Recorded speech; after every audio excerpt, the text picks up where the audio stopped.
Hola a todos, soy Eduardo y bienvenidos a un nuevo episodio de Game Studies Compact, un espacio donde podemos aprender y saber más sobre los Game Studies y la investigación en videojuegos. Como siempre, les hago saber que se pueden suscribir a mi canal para que no se pierdan los siguientes episodios y también pueden encontrar las fuentes que utilizo en la descripción del video. En este canal hemos tenido oportunidad de ver los Game Studies con diferentes disciplinas científicas, por ejemplo los Game Studies y la psicología, los Game Studies y de repente un poco la sociología o la antropología con el tema de la nostalgia, los Game Studies y el tema de la ecología y la literatura. Y también hay un tema en los Game Studies que es muy interesante, que se está explorando poco a poco, que es también los Game Studies y la teología. La teología es el estudio de Dios per se. Es lo que, por ejemplo, podemos encontrar en diferentes universidades donde se estudia la Biblia, se estudian las Sagradas Escrituras de diferentes religiones. Los Game Studies, por supuesto, se preguntan siempre con muchas disciplinas científicas cómo podemos entender los videojuegos, cogiéndonos, por ejemplo, de teorías de la psicología, teorías de la ecología, de la literatura, y también recogen preguntas del estudio de Dios o de los dioses o de las religiones. Y por lo tanto, no es sorpresa que en muchos videojuegos, como puede ser Final Fantasy, encontramos diferentes dioses, deidades representadas en los videojuegos que el avatar controla y el jugador también tiene la oportunidad de controlar y usar, por ejemplo, en los eones o de repente en Final Fantasy XV, Final Fantasy X, donde podíamos controlar estas criaturas. Y también en otros videojuegos a veces tenemos la oportunidad de luchar con o contra Dios o contra uno de los muchos dioses que hay. Esto encontramos en muchos videojuegos donde tenemos poderes sobrenaturales, a veces tenemos poderes tipo Dios, un God Mode por así decirlo. Y en otros videojuegos también hay una representación de la religión, es decir, cómo las religiones, los modelos mesiánicos, ¿no?, de salvadores o de profetas están presentes en diferentes videojuegos. Y esta pregunta es muy interesante porque cada vez hay más videojuegos que ponen en cuestión o representan modelos de la religión de diferentes religiones, como puede ser el catolicismo, el budismo, de repente el shintoísmo, y es muy interesante observar los videojuegos. El tema de hoy en Game Studies Compact son los Game Studies, dioses y las religiones.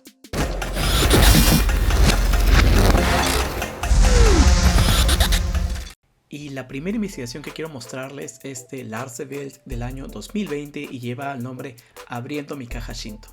La mezcla de religiones, tradiciones y ficciones en los RPGs japoneses. Y esta investigación recoge un poco las representaciones de las deidades, de los dioses, de la religión en sí en RPGs japoneses, como puede ser por ejemplo Final Fantasy, para demostrar que es normal en la cultura japonesa o en la idiosincrasia, en la cosmovisión japonesa, que hay demasiados dioses o bastantes dioses y que es algo normal que no tenemos por qué siempre observarlo desde un punto de vista occidental.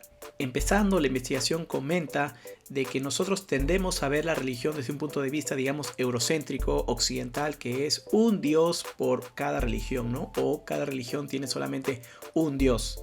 Pero que en la cosmovisión japonesa diferentes dioses pueden estar metidos en una sola religión, o la religión en general se trata de tener diferentes dioses, deidades, espíritus, que la investigación habla también como una religión ecléctica y que no es incorrecta, no está mal, y que también nos invita a ver la religión también con esta perspectiva de diferentes dioses, que es solamente una diferencia cultural. Y que en esta religión ecléctica, en esta cosmovisión japonesa, encontramos en videojuegos esta representación. Por ejemplo, en Final Fantasy, cuando tenemos diferentes monstruos, como puede ser el Malboro, ¿no?, el muy conocido Malboro en diferentes entregas de Final Fantasy, pueden ser los Eones, puede ser Shiva, puede ser Ifrit, puede ser Bahamut. Entonces, los diferentes dioses están presentes en los RPGs, juegos de rol japoneses. Y esto no puede ser solamente Final Fantasy, también pueden ser otros juegos donde hay diferentes dioses o criaturas. Estos otros RPGs pueden ser también Shin Megami Tensei, donde tenemos diferentes criaturas, diferentes deidades que podemos controlar y contra las que podemos también combatir.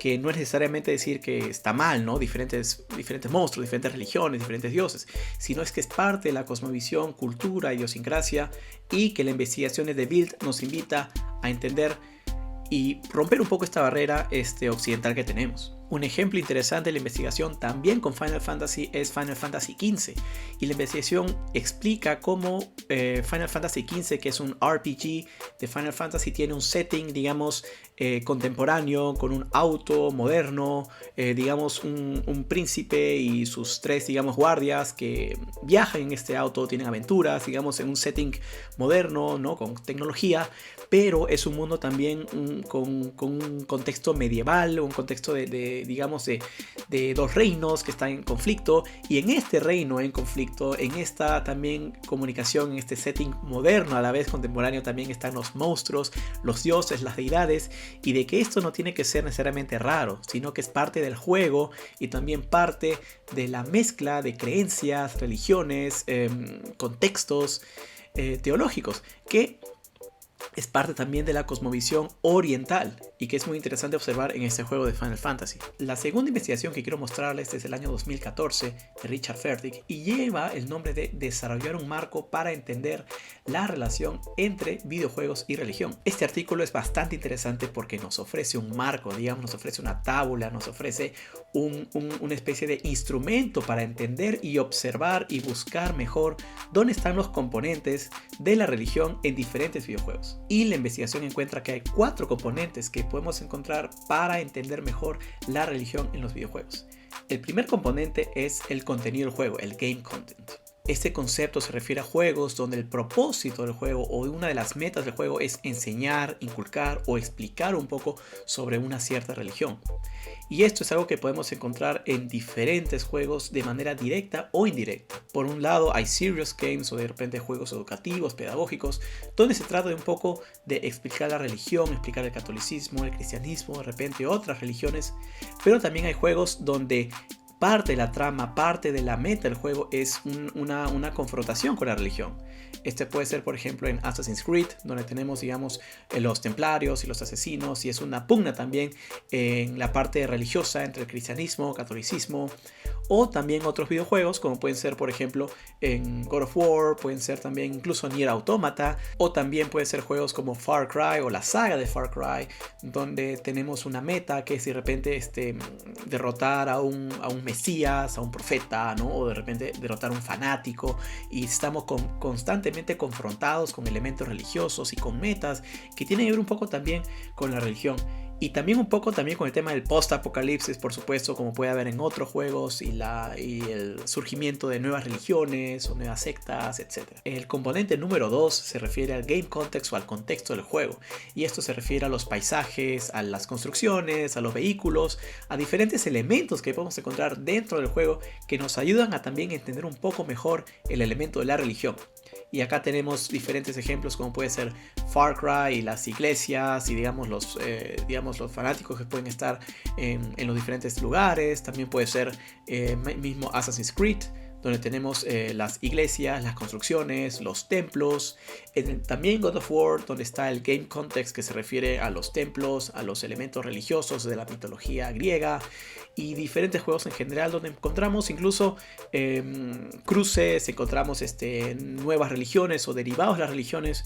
Y hay otros ejemplos interesantes como puede ser en el caso de Deus Ex, ¿no? Mankind Divided, o puede ser también en Cyberpunk, donde encontramos iglesias. Entonces el game context y los elementos del paisaje dentro del juego nos ayudan a entender mejor cómo la religión está plasmada ahí. El tercer concepto se refiere al Game Challenge, al desafío del juego, y se refiere a tareas como por ejemplo asumir un modo de un dios, ¿no? O sea, un God Game, no necesariamente un God Mode, que puede ser un cheat, pero un God Game donde uno es un dios y tiene poderes infinitos, o también puede ser luchar contra un dios, como puede ser también el caso de los juegos de Persona o Persona 4, o también donde tenemos diferentes dioses y hay batallas entre ellos o tenemos pugnas entre ellos, como también puede ser el caso de Final Fantasy.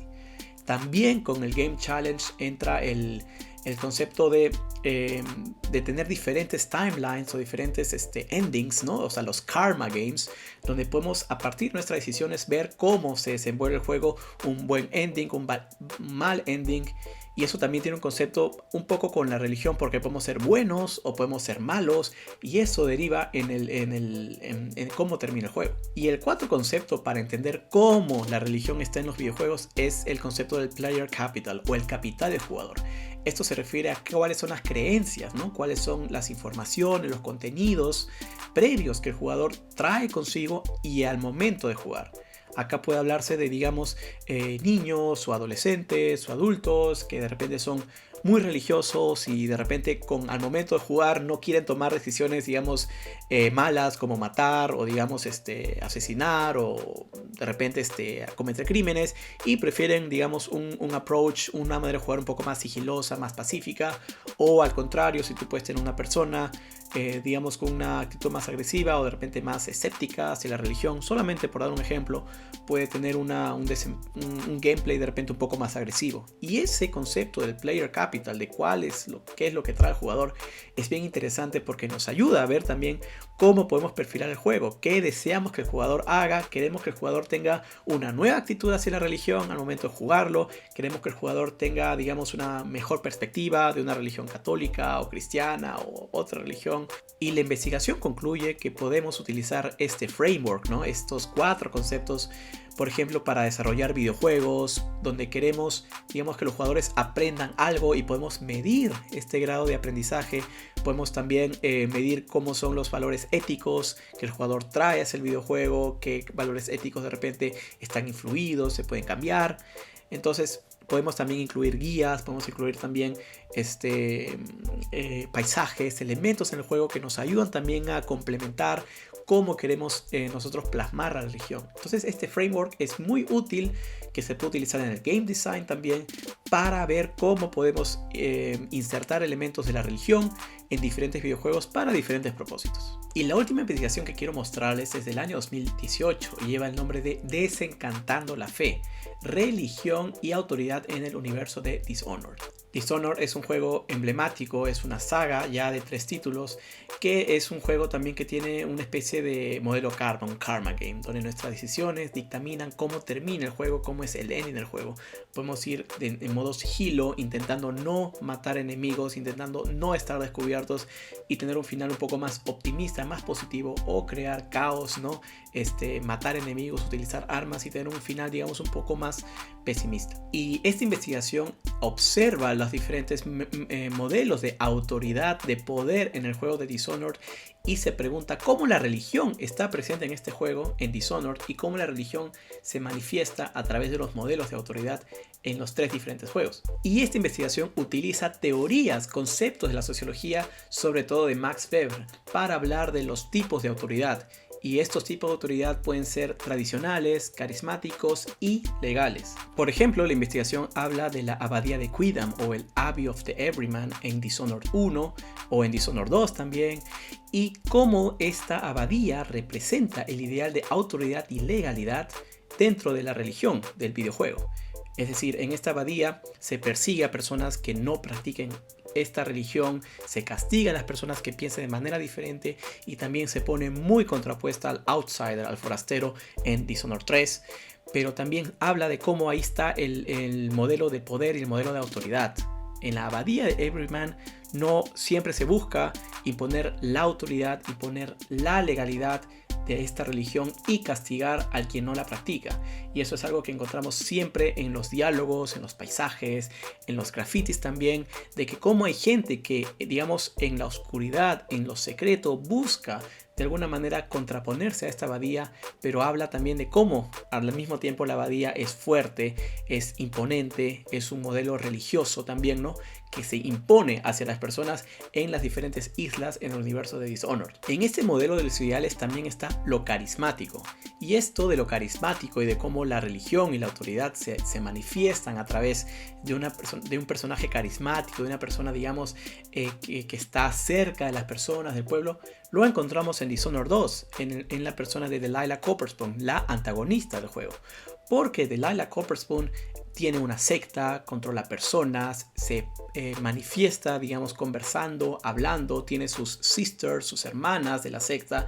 Entonces es un modelo carismático, es el poder, la autoridad en una religión manifestada en una persona que carga, ¿no?, que lleva este mensaje religioso, como lo puede ser Delilah Copperspoon, y que también tiene poderes especiales, ¿no?, posee una magia. Entonces ahí están también los ideales, los modelos de la autoridad y la religión en una persona carismática como Delilah Copperstone. Y este concepto de lo carismático, es decir, la religión manifestada a través de una persona, ¿no? La religión personificada, lo encontramos en el Outsider en Dishonored 3. ¿Por qué? Porque al final del juego, cuando Billy Lurk derrota al Outsider, sabemos la historia de cómo el Outsider era una persona normal, que digamos fue bendecida o digamos maldecida por la marca, por el mark del Outsider, y puede ahora dar poderes a otras personas, pero digamos de alguna manera nos muestra una historia humanizada del Outsider, ¿no? Un trasfondo humano que de alguna manera es carismático porque nos habla de una persona común y corriente que tiene estos poderes, pero también el Outsider ha sido una persona que ha impuesto poder, ha impuesto, digamos, autoridad, una persona a la que muchas personas le tienen miedo por los poderes que tiene, y que también ahí hay un modelo de la autoridad y de la religión, porque hay personas que creen en el Outsider, hay sectas que creen en el Outsider, pero al final el Outsider es una persona que, digamos, tuvo una maldición y se humaniza a esta persona, pero queda el recuerdo, ¿no? De que es un modelo religioso, una secta a la cual muchas personas seguían. Y bueno, estas han sido 3 investigaciones solamente para ver de manera general cómo el tema de los dioses, de la religión, están presentes en los videojuegos, y los encontramos también con los Game Studies. Y estas 3 investigaciones también nos muestran que este concepto de la religión, el concepto de los dioses o de los mesías, ¿no? De los profetas, los encontramos en varios títulos, en varios videojuegos. Y que los videojuegos tienen el potencial, la posibilidad de cargar mensajes, de llevar mensajes sobre la religión, sobre las creencias en general, sobre, digamos, seres sobrenaturales, superiores a nosotros, y llevárselos al jugador, que el jugador tenga una especie de reflexión o pueda pensar sobre el tema. Entonces es muy interesante también que los Game Studies cada vez estén consultando más en esta área, en esta disciplina de la teología, para poder observar y responder varias preguntas que tenemos, ¿no? Sobre la religión y cómo la encontramos en los videojuegos. Y esto ha sido todo para este episodio de Game Studies Compact.